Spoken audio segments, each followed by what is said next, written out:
এদেশের মাটি আমার, এদেশের মাটি আপনাদের, এদেশের মাটি এদেশের সব মানুষের।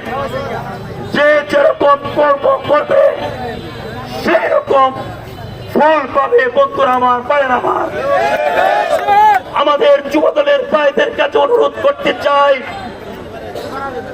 এই সামনে জাতীয় সংসদ নির্বাচন, সেই নির্বাচনে আমরা যুবদল যেন সুন্দরভাবে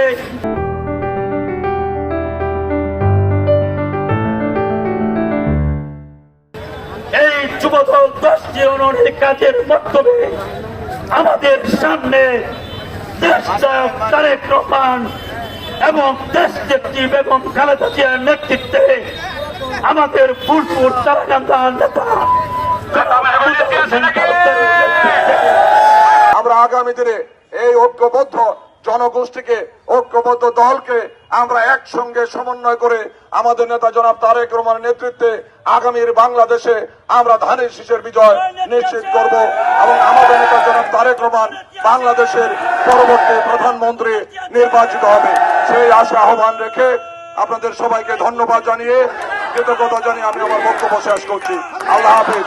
বাংলাদেশ জিন্দাবাদ, বিএনপি জিন্দাবাদ, দেশনেত্রী বেগম খালেদা জিয়া জিন্দাবাদ, আগামী দিনের রাষ্ট্রনায়ক জনাব তারেক রহমান জিন্দাবাদ জিন্দাবাদ। ধন্যবাদ সবাইকে। আসসালামু আলাইকুম ওয়া রাহমাতুল্লাহি ওয়া বারাকাতুহু।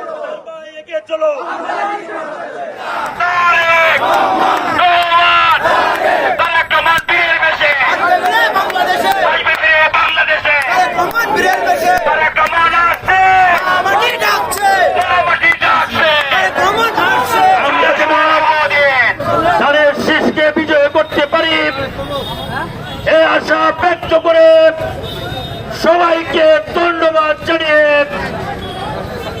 আমি আমার আজকে যারা অত্যন্ত পরিশ্রম করেছেন সবাইকে ধন্যবাদ জানিয়ে আমাদের এখানে মিছিল সমাপ্ত করছি।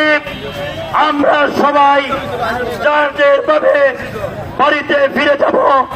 আমরা এখন আমাদের চার্চির অবস্থান থেকে যাদের নেতৃত্বে এসেছি আমরা সবাই বাড়ি ফিরে যাব এ আশা ব্যক্ত করে সবাইকে ধন্যবাদ জানিয়ে সংক্ষিপ্ত বক্তব্য শেষ করছি। খুদা হাফেজ। বাংলাদেশ জিন্দাবাদ, বাংলাদেশ জাতীয়তাবাদী যুবদল জিন্দাবাদ, দেশ নায়ক তারেক রহমান জিন্দাবাদ, দেশনেত্রী বেগম খালেদা জিয়া জিন্দাবাদ। আজকে আমাদের প্রধান অতিথি